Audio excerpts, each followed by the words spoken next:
Hebrews 12.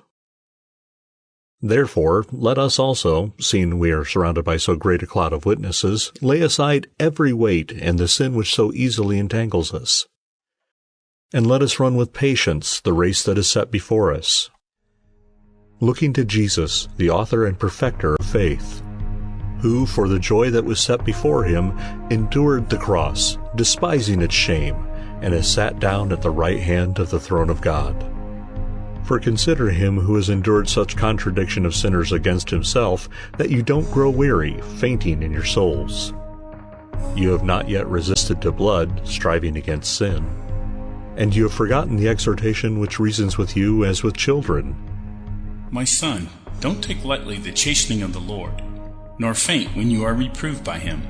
For whom the Lord loves, he chastens, and scourges every son whom he receives. It is for discipline that you endure. God deals with you as with children.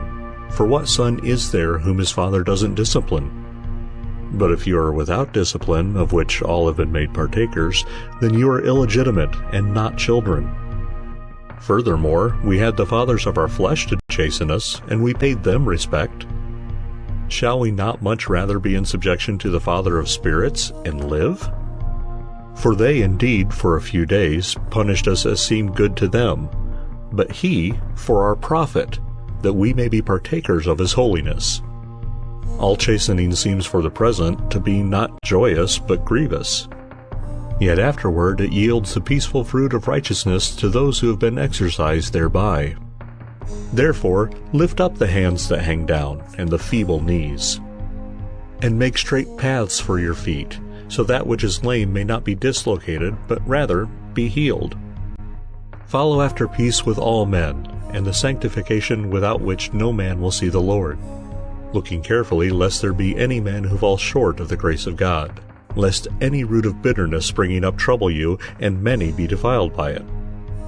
Lest there be any sexually immoral person, or profane person, like Esau, who sold his birthright for one meal. For you know that even when he afterward desired to inherit the blessing, he was rejected, for he found no place for a change of mind, though he sought it diligently with tears. For you have not come to a mountain that might be touched, and that burned with fire, and to blackness, darkness, storm, the sound of a trumpet, and the voice of words, which those who heard it begged that not one more word should be spoken to them. For they could not stand that which was commanded. If even an animal touches the mountain, it shall be stoned. And so fearful was the appearance that Moses said, I am terrified and trembling. But you have come to Mount Zion, and to the city of the living God, the heavenly Jerusalem, and to innumerable multitudes of angels, to the general assembly and assembly of the firstborn who are enrolled in heaven, to God, the judge of all, to the spirits of just men made perfect, to Jesus, the mediator of a new covenant, and to the blood of sprinkling that speaks better than that of Abel. See that you don't refuse him who speaks.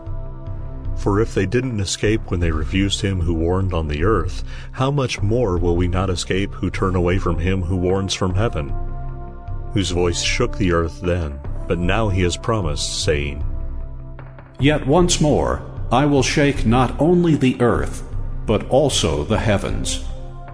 This phrase, yet once more, signifies the removing of those things that are shaken, as of things that have been made, that those things which are not shaken may remain. Therefore, receiving a kingdom that can't be shaken, let us have grace through which we serve God acceptably, with reverence and awe. For our God is a consuming fire.